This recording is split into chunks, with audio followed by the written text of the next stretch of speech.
J'avais 26 ans et un choix à faire.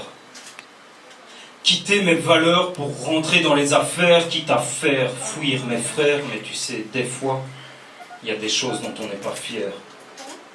Hier, encore je trahissais, vendais mon âme et mon corps pour des gens que j'haïssais.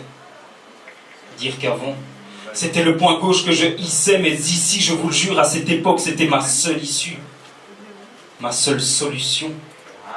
Le sourire de façade. Un faciès hypocrite, même si mon inconscient me disait « Ne fais pas ça, ne te salis pas, ne t'allie pas au diable ». Audible était ma peine, même si je me plaignais en silence. C'est un lourd fardeau que je traîne pour une si petite existence. Le matin, je pensais au soir. Le lundi, je pensais au vendredi. Le premier, je pensais au 31, et puis c'était reparti. Et partout, je croisais des miroirs. Je baissais les yeux, peur de ce que j'allais voir. Je considérais le verre à moitié vide, et pourtant, je continuais à le boire. Dans mon regard, la déception. Dans mes paroles, la frustration.